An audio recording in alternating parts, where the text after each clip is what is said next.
સ્વાભાવિક રીતે આટલો ભયાનક બ્લાસ્ટ થયો હોય, દરેક પોતાનો જીવ બચાવવા ભાગે. ગઈકાલે જે પ્રત્યક્ષદર્શીઓની જે પ્રતિક્રિયાઓ આવી હતી, એમના એક વ્યક્તિનું કહેવું હતું કે દુકાનમાં બેઠો હતો ને એટલો પ્રચંડ બ્લાસ્ટ થયો, હું ઊભો ના થઈ શક્યો, 3 વાર ઊભો થવાનો પ્રયત્ન કર્યો, 3 વાર હું ગબડી પડ્યો હતો, એટલો પ્રચંડ બ્લાસ્ટ હતો, લોકોના ઘરના વાસણો સુદ્ધા ધણધણી ગયા હતા.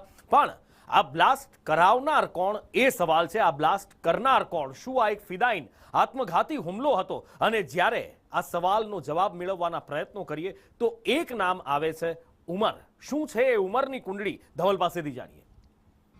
જીનુપુર, આ માનવતાના દુશ્મનોને ક્યાં ખબર છે કે આ લોકોના જીવનું, આ પરિવારોનું શું થવાનું છે? આજે સમગ્ર દેશ જોઈ રહ્યો છે.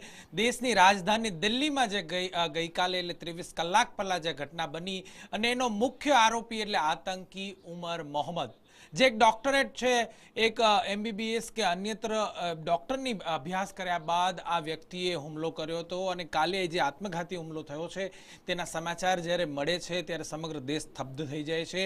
કારનો એક બ્લાસ્ટ હતો, I-20 કારની અંદર ડિટોનેટર્સ હતા અને એનો બ્લાસ્ટ થયો અને આજુબાજુમાં ઉભેલી અનેક કાર સળગી ઉઠી અને લગભગ 10થી વધારે લોકોના મોત થયા હતા.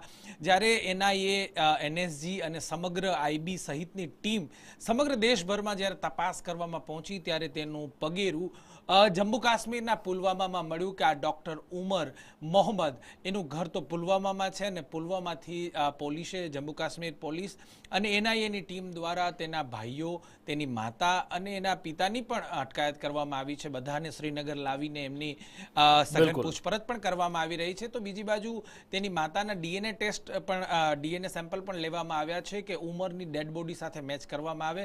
મહત્વની વાત છે કે આ બધા જ સાથે આ ઘટના ક્યારે ધ્યાનમાં આવે છે કે એક દિવસ જ અગાઉ હરિયાણાના ફરીદાબાદમાંથી જ્યારે 2900 કિલો વિસ્ફોટક જે પકડવામાં આવ્યું હતું, એ વિસ્ફોટક જે ડોક્ટર ઉમર પાસે હતું, એ વિસ્ફોટક પકડાઈ ન જાય એ પહેલા જ હુમલો કરવાની કંઈક ફિરાકમાં હોય એવું લાગ્યું અને એને હુમલો